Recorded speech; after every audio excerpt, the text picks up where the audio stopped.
देवताओं को भी सुनने के लिए नहीं मिली महाराज। बोले महाराज ऐसा कैसे? देवताओं को ये कथा सुनने के लिए नहीं मिली, ये बात हमारे समझ में नहीं आई। कृपया इस प्रसंग को विस्तार से सुनाओ। सूत जी ने कहा ऋषियों, एक बार क्या हुआ, परीक्षित जी महाराज को 7 दिन में मरने का श्राप लग गया। 7 दिन में उनकी मृत्यु हो जाएगी। सुखदेव जी को पता चला तो सुखदेव जी महाराज इसी भागवत कथा को उनको सुनाने के लिए चल करके आ गए। सुखदेव जी कथा सुना रहे थे, इस बात का पता देवताओं को चल गया कि परीक्षित को श्राप लगा है और 7 दिन के बाद उनकी मृत्यु हो जाएगी। देवताओं ने क्या किया मैयाओं, स्वर्ग से अमृत कलश लिया और उस अमृत कुंभ को लेकर के आज सुखदेव जी की सभा में आ गए। सुखदेव जी महाराज से कहा, गुरुवर हमने सुना है कि परीक्षित को श्राप लगा है, 7 दिन में इसकी मृत्यु हो जाएगी। बोले हाँ, तो बोले हम ये स्वर्ग का अमृत लेकर के आए, इस अमृत को आप परीक्षित को पिला दो, परीक्षित अमर हो जाएगा, ये मरेगा नहीं। बोले आपको क्या चाहिए? बोले ये जो कथा रूपी अमृत आप इनको पिलाने जा रहे हैं, ये कथा रूपी अमृत आप हमें पान करवा दें। अब देवता जो थे ये श्रोता बनकर के नहीं गए थे, क्या बनकर के गए थे? सौदागर। सौदा कर लो, अदला बदली कर लो। सुखदेव जी महाराज ने विचार किया, नहीं नहीं नहीं, अरे कहां तो ये दिव्य भागवत कथा और कहां ये स्वर्ग का अमृत। क्व स्वधात्मक कथा लोके क्व क्वाचक मणिर महान एव रातो विचार एव तथा देवांच हासः। देखिए सुखदेव जी महाराज ने इस भागवत की तुलना किससे करी?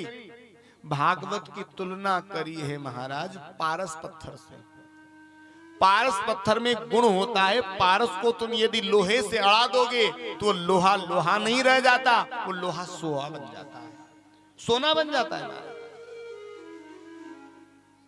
तो पारस पत्थर की बराबरी बोले कांच की मणि से कैसे हो सकती?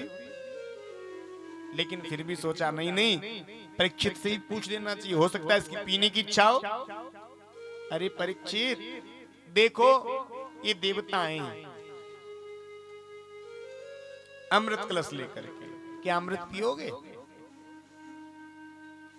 आज सुखदेव जी की इस बात को सुनकर के परीक्षित ने साफ इनकार कर दिया, गुरुदेव ये स्वर्ग का अमृत मुझे नहीं पीना। क्यों? अरे अमर हो जाओगे, मरोगे नहीं।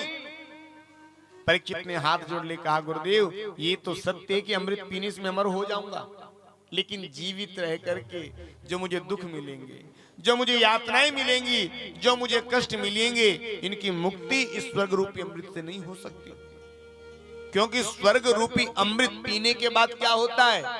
भगवान शंकराचार्य कहते हैं, पुनरपि जननम पुनरपि मरणम पुनरपि जननी जठरे सेनम। स्वर्ग रूपी अमृत पीने के बाद बार बार हमें जन्म लेना पड़ता है और बार बार हमें मर जाना पड़ता है। कैसे? जो हम ये दान पुण्य करते हैं, सेवा करते हैं, सत्संग करते हैं, इन सबकी प्राप्ति क्या है? स्वर्ग के सुख। इन सबकी प्राप्ति स्वर्ग है। अब तुम कब तक स्वर्ग में रहोगे? जब तक तुम्हारे खाते में ये तुम्हारा पुण्य जमा रहेगा, जब तक तुम स्वर्ग में रह सकते हो। आज मैं यहां से चल करके मान लो कहीं गए, किसी होटल में हमने रूम ले लिया रेंट पर, उसमें रहने लगे, तो आप उस होटल में कब तक रह सकते हो? जब तक आपके बटवे में, आपके वॉलेट में धन है, रुपया है, मनी है, जब तक आप उस होटल में रुक सकते हो। जैसे पैसा खत्म, आपको वहां से बाहर निकाल दिया जाएगा, या आपको निकलना पड़ेगा।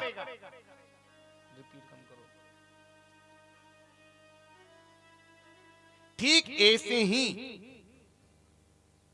जब तक आपके खाते में आपका पुण्य रूपी धन जमा है, जब तक आप स्वर्ग का सुख भोग सकते हो। जैसे आपका पुण्य रूपी धन समाप्त हुआ, धक्का मार के नीचे पटक दिया जाएगा।